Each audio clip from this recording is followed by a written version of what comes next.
औज़ुबिल्लाहिमिनश्शैतानिर्रजीम बिस्मिल्लाहिर्रहमानिर्रहीम। आज की इस गुफ्तगू का आगाज़ करने से पहले सबसे पहले तो मैं ये चाहूँगा कि 5 टीवी जो है उसका शुक्रिया अदा करूँ, क्योंकि ये ऐसा मौका है कि इस वक्त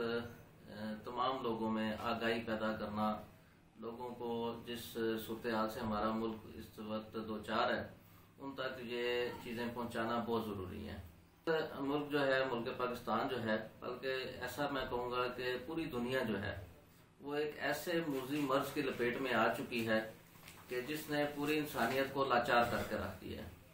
आप रोज़ टेलीविज़न पे सुनते हैं, देखते हैं, अखबारों में भी पढ़ते हैं, इस तरह के जो न्यूज़ चैनल्स हमारे दोस्तों ने बनाए हुए हैं जो कि बड़े मुअस्सर हैं आजकल के दौर में, तो इस पर भी आप लोग देखते हैं कि पूरी इंसानियत एक तरफ बिल्कुल लाचार होकर रह चुकी है। इंसानी मशीनरी, इंसानी ताकतें, आपके ज़राए, आपके वसाइल इस वक्त एक नज़र ना आने वाला जो वायरस है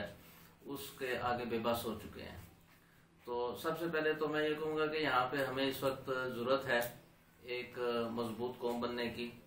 एक मजबूत किस्म की ऐसी इज्तिमाइयत बनने की जो कि एक दूसरे के दुख दर्द का एहसास कर सकती हो और फिर उसको ईमानदाराना तरीके से समझकर और वसाइल उन पर खर्च कर सकती हो। तो अल्हम्दुलिल्लाह खिदमत फाउंडेशन ऐसी इज्तिमाइयतों में से एक इज्तिमाइयत है जो कि पाकिस्तान की इस वक्त सबसे बड़ी NGO है और जनूबी एशिया की 5वीं बड़ी NGO का इसको दर्जा हासिल हो चुका है।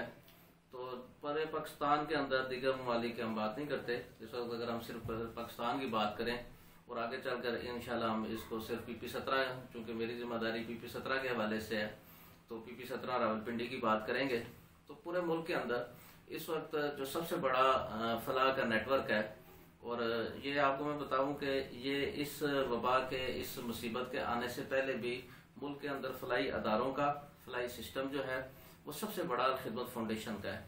तो इस वबा के दौरान भी इस वक्त तक जो रिपोर्ट्स अभी तक आई हैं उसमें अल-खिदमत ही वो इस फहरिस्त में सबसे ऊपर है, इसके ऊपर टॉप पे है, और सबसे ज़्यादा एक्टिविटीज़ जो हैं वो अल-खिदमत के हिस्से में अल्लाह ताला ने रखी। और अल्हम्दुलिल्लाह अल्लाह ताला का शुक्र अदा करते हैं कि अल्लाह ताला ने अल-खिदमत फाउंडेशन को ये तौफीक दी कि वो लोगों तक पहुँच रही है। अगर हम बात करें PP-17 की, तो PP-17 ये रावलपिंडी का एक सूबाई हल्का है जिसको PP-17 आपको मैंने बताया है। तो यहाँ पे इस हल्के की एक अफादियत भी है, एक थोड़ा इसका नुमायाँ इसकी मामलात भी हैं, क्योंकि ये एक मारूफ हल्का है। ये पिंडी शहर का समझ लें कि कल्ब है, और यहाँ से बहुत से ऐसे नाम ऊपर असम्बलियों में और ईवान तादाद में पहुँचे हैं कि जिन्होंने बड़ा अपना एक नाम भी लोग उनका जानते हैं और मुकाम भी उन्होंने किसी हद तक उसमें पाया है। तो PP-17 मिली जुली आबादी का एक इलाका है, कुछ इलाके पोश हैं, कुछ बहुत ज़्यादा पसमानदा इलाके हैं, कुछ दरमियाने दर्जे के यहाँ पे भी लोग रहते हैं। तो ये एक समझ लें कि काम करने के हवाले से एक पेचीदा इलाका भी है, क्योंकि ये जो हालिया वबा का मामला यहाँ पे चला है तो इसमें चूँकि हम ये समझते हैं कि सबसे ज़्यादा मुतासर सफ़ेद पोश तबका हुआ है। जिस दुकान के ऊपर शटर था, जो आदमी कारोबार से मुंसलिक था, जो काम कर रहा था, तो वो इससे बहुत ज़्यादा मुतासर हुआ है, क्योंकि उसका जरिया रोजगार बंद होकर रह गया है। अगर तो दुकानदार की बात करते हैं तो उसकी भी आमदन बंद हो गई है, और अगर उस दुकान पे काम करने वालों की बात करते हैं तो दुकानदार या छोटे कारोबार करने वाले उनको तनख्वाहें देने से कासर है। तो इस हवाले से हमने PP-17 जैसे ये मामला आया और लॉकडाउन की बातें शुरू हुई तो PP-17 ने फौरी तौर पर अपनी प्लानिंग कमेटी का इजलास बुलाया,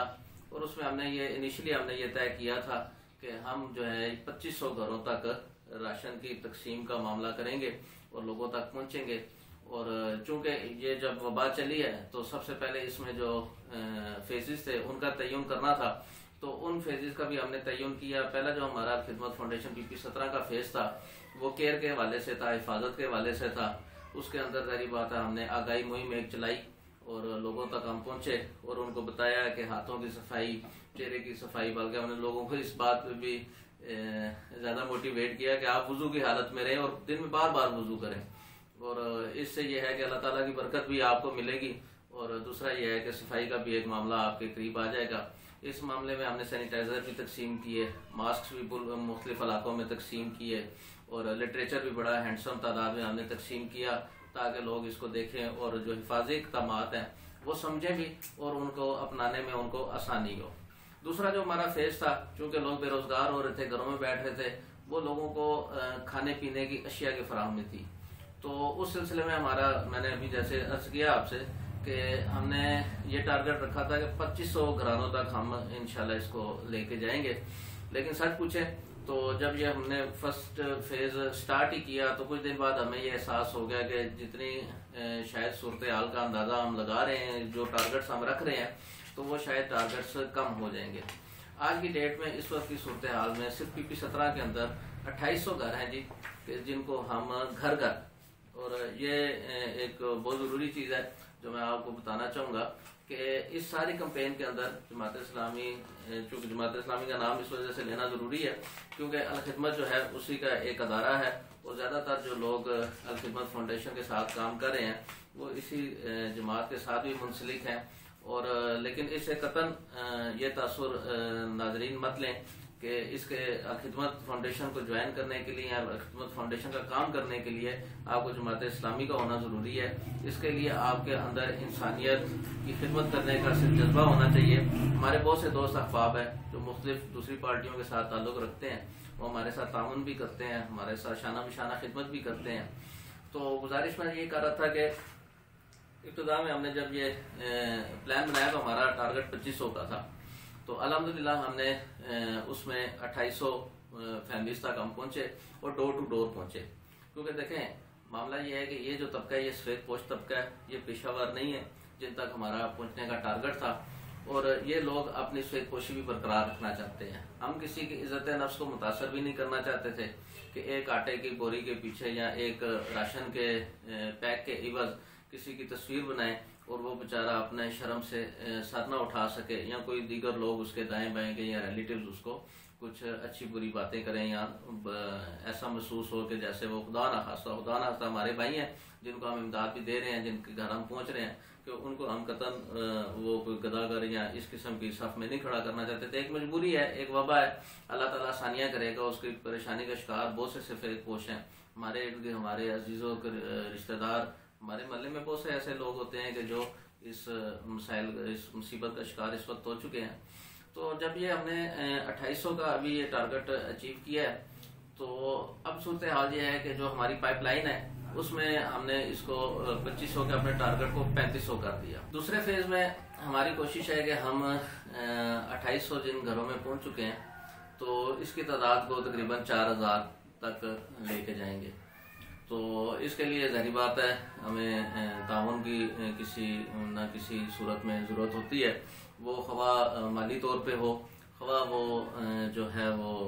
अफरादी तौर पे हो, क्योंकि काम करने के लिए भी अफराद की ज़रूरत है और वसाइल इकट्ठे करने के लिए भी पैसों की ज़रूरत होती है। तो बहुत से दोस्तों ने हमारे साथ अल्हम्दुलिल्लाह बहुत सारा ताउन किया, जिसकी वजह से हम लोग इस पोजीशन में आ सके। अभी तक तकरीबन 2800 घरों तक हम राशन दे के आए हैं। और दूसरा मैं आपको एक तरीकाकार बताना चाहूँगा कि जो हमारा तरीकाकार है अल खिदमत फाउंडेशन का PP17 के अंदर, कि हम लोग कोशिश हमारी ये होती है कि हम लोग मगरिब के बाद निकलते हैं और एक किसी न किसी प्राइवेट कार में या प्राइवेट अंदाज में हम लोग जाते हैं और मुतलका जो घर हमने लिस्ट पे लिखे होते हैं डेली के मुख्तलिफ यूसीज के अंदर 10-12 घर हमने लिखे होते हैं, तो वो यूसीज के अंदर जो है वो हमारे जिम्मेदारान जो हैं वो उन घरों तक जाते हैं, वहाँ पे उनको फ़ोन करते हैं, वो साहिब खाना घर से बाहर आते हैं और अपना राशन वसूल करके तो चले जाते हैं। इसके दौरान में कोई तस्वीर नहीं होती और ना ही इसका फिर कोई गुमान रहता है कि किसी की इज्जत नफ्स मुतासिर होगी। PP17 के हवाले से जो हमारे लिए एक बड़ी ही खुशाइन बात है, वैसे तो पूरे पाकिस्तान के अंदर ये भी आपको बताता चलूँ कि NGOs के अंदर खिदमत खल्क का जो प्रोग्राम लेके चल रहे हैं अदारे, उसमें जो सबसे बड़ा कारकुनान का नेटवर्क है वो अल्हम्दुलिल्लाह खिदमत फाउंडेशन के पास है। और PP17 के अंदर हमारे पास यहाँ पे 15 यूसीज हैं और इन 15 यूसीज के अंदर कोई यूसी भी ऐसी नहीं है कि जिसके अंदर हमारे पास टीम मौजूद ना हो। तो इस हवाले से जब भी हम डाटा कलेक्शन करते हैं तो हमें ये इसमें ये बड़ा सूदमंद होता है और हमारे लिए बड़ी ये आसानी हो जाती है कि हम रूट लेवल से वो डाटा लेते हैं और हमारी कोशिश यही होती है उसकी बुनियाद पे कि हम सही हकदार तक पहुंचे। और अलग बड़ा एहसान है कि हम उसमें काफ़ी हद तक कामयाब हैं कि हम जो है वो चूँकि वो हमारे पास ये इन्फॉर्मेशन रूट लेवल से आई होती है तो लोग पर्सनली एक दूसरे को जानते होते हैं कि ये इस वक्त किन हालात में है। तो इस वक्त PP17 एक ये इसी प्लान के ऊपर काम कर रही है और जो आने वाला वक्त है उसमें भी हमारे कोशिश यही है कि हम अपनी इन कोशिशों को इसी तनाजुर में जारी रखें और उसका तरीकाकार भी इंशाल्लाह मजीद इससे भी बेहतर बनाएं। काम है इसमें कुछ कमियां कोताहियां भी हो सकती हैं, लेकिन हमारी कोशिश है कि इसको हम एक बेहतरीन और मजबूत तरीके से इस काम को लेके आगे चलें।